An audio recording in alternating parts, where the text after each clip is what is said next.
भगवान विष्णु के परम भक्त सदना कसाई की बहुत समय पहले की बात है।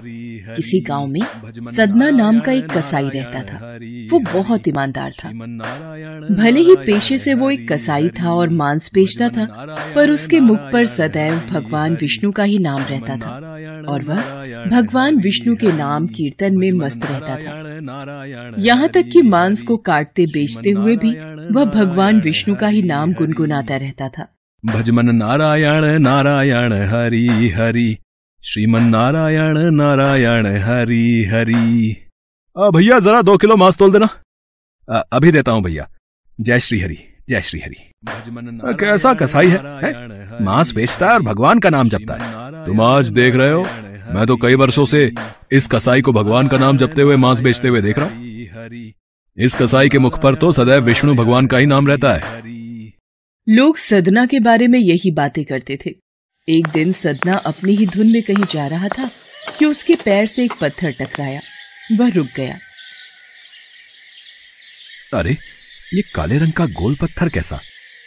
इसे उठाकर रख लेता हूं। देखने में तो बहुत बढ़िया दिखाई पड़ता है। ये पत्थर मांस तोलने के काम आ जाएगा। आज इसी पत्थर से वजन तोलता हूं। हाँ भैया, कितना मांस देना है? 1 किलो तोल दो भैया। इसका मतलब ये पत्थर 1 किलो वजन का है। भैया जरा 2.5 किलो मांस देना। अरे ये क्या, ये पत्थर 2.5 किलो वजन का कैसे हो गया? एक बार 5 किलो रखकर देखता हूं। ये कैसे हो सकता है? ये पत्थर कोई साधारण पत्थर नहीं है। ये तो कोई जादुई पत्थर है। जितना वजन तोलना होता है, ये पत्थर उतने वजन का ही हो जाता है। धीरे धीरे ये बात फैलने लगी कि सदना कसाई के पास वजन करने वाला पत्थर है। वो जितना चाहता है पत्थर उतना ही तौल देता है। किसी को 1 किलो मांस देना होता तो तराजू में उस पत्थर को एक तरफ डालने पर दूसरी ओर 1 किलो का मांस ही तुलता। अगर किसी को 2 किलो चाहिए हो तो वह पत्थर 2 किलो के भार जितना भारी हो जाता। इस चमत्कार के कारण उसके यहाँ लोगों की भीड़ जुटने लगी। भीड़ जुटने के साथ ही सदना की दुकान की बिक्री बढ़ गई। मुझे तो लगता है ये किसी जादूगर का पत्थर रास्ते में कहीं गिर गया होगा और ये मुझे मिल गया। इस जादुई पत्थर के आ जाने से मेरी बिक्री और बढ़ गई है। जय श्री हरि, जय श्री हरि। एक दिन सदना की बात उस गांव के पंडित तक भी पहुंची। हालांकि वो ऐसी अशुद्ध जगह पर नहीं जाना चाहते थे जहां मांस कटता हो व बिकता हो, किंतु जब एक भक्त ने उन्हें उस पत्थर के बारे में बताया तो पंडित जी के मन में उस चमत्कारिक पत्थर को देखने की उत्सुकता जाग गई। पंडित जी, आप नहीं जानते, उस सदना कसाई के पास सचमुच एक जादुई पत्थर है। हाँ, जो अपना वजन सामान के अनुसार ही कर लेता है। एक बार चलकर देख लें तो अवश्य ही वो पत्थर देखकर आप चकित हो जाएंगे। अब तो इतना जोर दे ही रहा है तो दूर से मैं उस पत्थर को देख लूंगा, पर निकट नहीं जाऊंगा। चल देखूं तो आखिर कौन सा जादुई पत्थर उस सदना कसाई के पास है।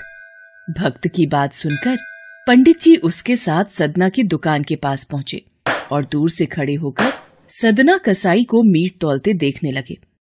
उन्होंने देखा कि कैसे वह पत्थर हर प्रकार के वजन को बराबर तौल रहा था। वो ध्यान से उस पत्थर पर दूर से नजरें गड़ाए रहे। अचानक पंडित जी के शरीर के रोएं खड़े हो गए। ये कैसे हो सकता है? ये पत्थर तो मुझे इस कसाई के पास जाकर बात करनी ही होगी। अब पंडित जी, आप और मुझ कसाई की दुकान पर मैं आश्चर्यचकित हूं। आइए, कृपा करके यहां बैठिए। मैं आपकी क्या सेवा कर सकता हूं? सदना, तुम्हारे इस चमत्कारिक पत्थर को देखने के लिए ही मैं तुम्हारी दुकान पर आया हूं। या यूं कहें कि ये चमत्कारी पत्थर ही मुझे खींचकर तुम्हारी दुकान पर ले आया है। पर शायद तुम इस बात से पूरी तरह अनजान हो। तुम जिसे पत्थर समझकर मांस तोल रहे हो, वास्तव में वो शालिग्राम जी हैं, जो कि भगवान विष्णु का स्वरूप है। तुम ये नहीं जानते, शालिग्राम जी को इस तरह गले कटे मांस के बीच में रखना व उनसे मांस तोलना बहुत बड़ा पाप है। भगवान विष्णु का पत्थर शालिग्राम? पंडित जी, फिर तो मैं बहुत बड़ा पाप कर रहा हूं। मुझसे भूल हो गई। श्रीहरि, मुझे क्षमा करना। मैं आपके इस रूप को पहचान नहीं पाया। पंडित जी, आप तो ब्राह्मण हैं, अतः आपसे उत्तम सेवा और पूजा भगवान शालिग्राम के इस पत्थर स्वरूप की कोई नहीं कर सकता। मैं भी नहीं। कृपया करके ये पत्थर आप रख लीजिए। ठीक है सदना, मैं भगवान शालिग्राम की सेवा करने के अवसर को भला कैसे ठुकरा सकता हूं। लाओ, ये मैं ले जाता हूँ। पंडित जी उस शालिग्राम पत्थर को बहुत सम्मान से घर ले आए। घर आकर उन्होंने वह पूजा अर्चना आरंभ कर दी। कुछ दिन ही बीते थे कि एक रात पंडित जी के स्वप्न में श्री शालिग्राम जी आए और बोले, हे ब्राह्मण, मैं तुम्हारी सेवाओं से प्रसन्न हूँ, किंतु तुम मुझे उसी कसाई के पास छोड़ाओ। हे प्रभु, क्या मुझसे आपकी पूजा अर्चना करने में कोई भूल हुई है? ब्राह्मण, तुम मेरी अर्चना पूजा करते हो, मुझे अच्छा लगता है, परंतु जो भक्त मेरे नाम का गुणगान कीर्तन करते रहते हैं, उनको मैं अपने आप को भी बेच देता हूँ। सदना तुम्हारी तरह मेरी पूजा अर्चना नहीं करता है, परंतु वो हर समय मेरा नाम गुनगुनाता रहता है, जो कि मुझे अच्छा लगता है। इसीलिए तो मैं उसके पास गया था, और जो भी मेरा नाम सुबह शाम जपता है, मैं तो उसी के अधीन हो जाता हूँ। सदना के मुख पर सदैव मेरा ही नाम रहता है, इसलिए मुझे वो अति प्रिय है। सदना मुझे निस्वार्थ प्रेम से याद करता है। मैं जानता हूँ तुम्हारी ही तरह वो भी मेरा परम भक्त है। ठीक है प्रभु, जैसी आपकी आज्ञा, मैं कल ही आपका ये स्वरूप उस कसाई को सौंप आऊंगा। पंडित जी अगले दिन ही सदना कसाई के पास गए व उनको प्रणाम करके सारी बात बताई। सदना, तुम महान हो। भगवान विष्णु श्री हरि ने स्वयं तुम्हारे पास रहने की इच्छा जताई है। वो चाहते हैं कि उनके आशीर्वाद स्वरूप ये शिला सदैव तुम्हारे पास ही रहे और वे तुम्हारे द्वारा की गई सेवा का लाभ उठाएं। सच पंडित जी, प्रभु श्री हरि ने ऐसा कहा। वो मुझ कसाई के पास रहना चाहते हैं।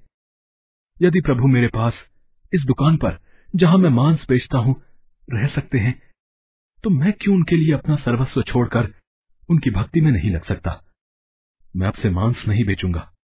मैं अपने श्री हरि विष्णु भगवान की भक्ति में लीन रहूंगा। मेरा आज से यही नियम है, भगवान श्री हरि की भक्ति करना। पंडित जी ने श्री शालिग्राम जी को सदना को सौंप दिया।